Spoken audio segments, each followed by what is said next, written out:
Kedudukan hadis dan ingkar sunnah. Rasulullah SAW adalah orang yang setiap perkataan dan perbuatannya menjadi pedoman bagi manusia. Oleh karena itu beliau maksum atau senantiasa mendapat petunjuk dari Allah. Kalau Al-Quran merupakan kalimat-kalimat jadi yang isi maupun redaksinya dari Allah SWT. Maka sunnah Rasul adalah petunjuk dari Allah yang diilhamkan kepada Rasulullah SAW. Lalu beliau menyampaikan kepada umatnya dengan cara beliau sendiri. Nah, dengan ini dapat diartikan jika hadis merupakan kalimat-kalimat jadi yang isi maupun redaksinya dari Rasulullah SAW. Sedangkan jika Al-Quran adalah kalimat-kalimat jadi yang isi maupun redaksinya langsung dari Allah SWT. Pengertian ingkar sunnah. Kata ingkar al-sunnah terdiri dari dua kata, yaitu inkar dan al-sunnah. Kata ingkar berasal dari bahasa Arab, inkar yankuru, inkar. Kata dasarnya terdiri dari huruf nun, kaf, dan ro yang berarti tidak mengakui dan tidak menerima, baik di lisan maupun di hati. Bodoh, menolak atau mengingkari. Bodoh atau tidak mengetahui sesuatu, antonimnya ialah kata al-irfan, dan menolak yang tergambar dalam hati. Adapun makna lain secara leksikal ialah sabah, sulit atau kesungkaran, ghairu bilafzila yu'raf, merubah kepada sesuatu yang tidak diketahui, dan al-qabi au al-syai' maksudnya adalah jelek, artinya. Sedangkan pengertian ingkar sunnah secara istilah sebagai berikut. Adapun yang pertama, A. Paham yang timbul dalam masyarakat Islam yang menolak hadis atau sunnah sebagai sumber ajaran agama Islam kedua setelah Al-Quran. Yang kedua, B. Suatu pendapat yang timbul dari sebagian kaum muslimin yang menolak al-sunnah sebagai dasar dan sumber hukum. Adapun yang ketiga, C. Orang-orang yang menolak sunnah atau hadis Rasulullah SAW sebagai hujjah dan sumber kedua ajaran Islam yang wajib ditaati dan diamalkan. Adapun yang keempat, D. Golongan ingkar sunnah juga menamakan dirinya sebagai golongan Nabi Muhammad SAW. Adapun yang kelima, E.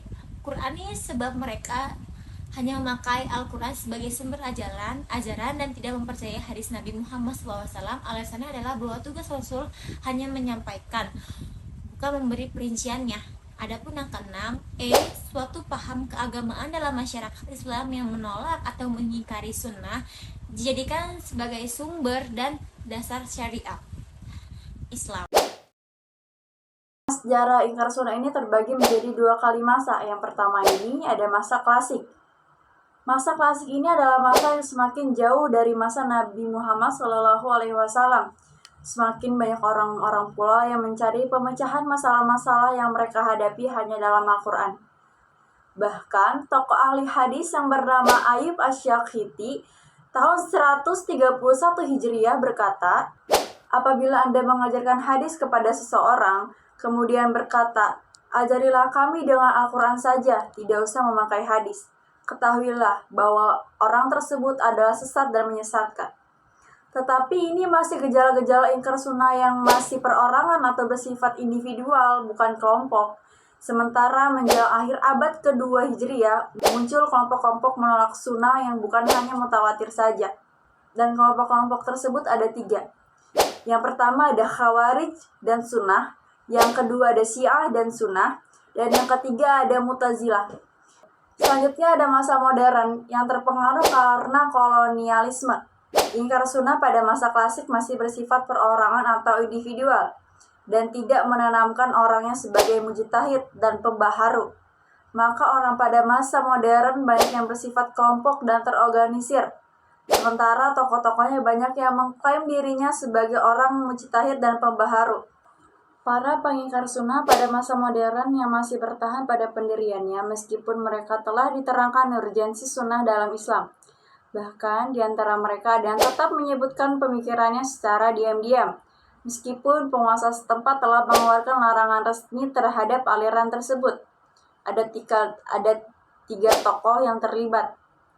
Yang pertama ada Syekh Muhammad Abduh, yang kedua ada Syed Rashid Ridho, dan yang ketiga ada Ahmad Amin. Pokok-pokok ajaran ingkar sunnah. Satu, tidak percaya kepada semua hadis Nabi SAW. Menurut mereka hadis itu hanya karangan Yahudi untuk menghancurkan Islam dari dalam. Yang kedua, dasar hukum Islam hanya Al-Quran saja. Dan yang ketiga, syahadat mereka bukan asyhadu alla ilaha illallah, tapi isyhadu bi anna muslimun. Yang keempat, salat mereka bermacam-macam. Ada yang salatnya 2 rakaat dan ada juga 2 rakaat jika dia ingat atau eling saja.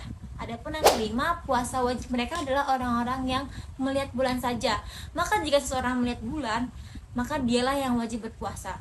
Adapun yang keenam, haji boleh dilakukan selama 4 bulan haram, yaitu Muharram, Rajab, Zulqaidah, dan Zulhijjah.